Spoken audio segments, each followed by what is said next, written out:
Ya, kalau kita bicara tentang kondisi perguruan tinggi swasta di Indonesia, kondisinya memang bukan soal yang mudah. Jangan bandingkan dengan perguruan tinggi swasta yang memang sudah besar. Tapi ada banyak perguruan tinggi swasta yang memang dibuka dalam kondisi yang mereka juga harus tertatih-tatih dengan sejumlah persyaratan yang ditetapkan oleh Kementerian Pendidikan Kebudayaan Ristek. Ada banyak perguruan tinggi yang ternyata tidak bisa memenuhi kondisinya sehingga harus di-merger. Dan merger pun juga tidak menjadi mudah karena dia akan didirikan dengan yayasan yang berbeda. Maka pembicaraan menjadi sangat panjang.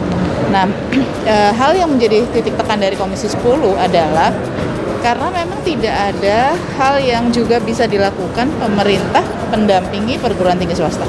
Syarat tinggi, banyak ini harus begini, harus begitu. Tetapi untuk bisa memenuhi itu, kan mereka harus punya harus punya sarana dan prasarana dan tidak ada bantuan operasional untuk perguruan tinggi swasta. Ada matching fund, dana untuk penelitian bersaing antara perguruan tinggi negeri dan perguruan tinggi swasta. Tetapi karena starting point-nya nggak sama, nolnya nggak sama, maka mereka seringkali ketinggalan. Tidak selalu mereka bisa mendapatkan matching fund untuk dana penelitian itu. Masih tetap lagi perguruan tinggi, padahal perguruan tinggi negeri sebagian besar yang sudah PTNBH harusnya mereka bisa menyelesaikan sendiri, tidak usah tergantung dengan pemerintah. Nah, jadi kenapa disebut tidak sehat? Saya merasa bahwa ini akan ada banyak hal, apalagi dengan COVID ya. Jadi mereka sangat tergantung dari jumlah siswa yang bisa masuk, terus kemudian mereka juga sangat tergantung dengan pembayaran SPP dan bagaimana kemudian mereka mengembangkan. Kita nggak bisa bicara bahwa kok dosen nggak punya idealisme, bukan. Ini konteksnya adalah bagaimana caranya bisa berkembang dengan baik.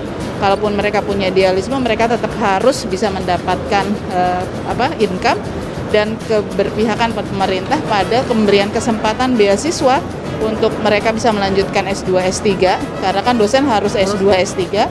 Tapi jangan ada proses pemberhentian beasiswa S2, S3 oleh pemerintah di tengah jalan, nggak mungkin itu. Kalau itu masih terjadi, akan sangat sulit bagi perguruan tinggi swasta untuk berkembang. Termasuk di dalamnya adalah hal-hal yang tadi saya sebutkan dan akreditasi. Akreditasinya dulu masuk pada BAN PT, sekarang diberikan kesempatan kepada lembaga akreditasi mandiri, dan lembaga akreditasi mandiri harus bayar. Apalagi kalau kesehatan itu bisa sampai 80 juta. Bayangkan satu prodi yang akan dibuka, mereka harus bayar sebesar itu.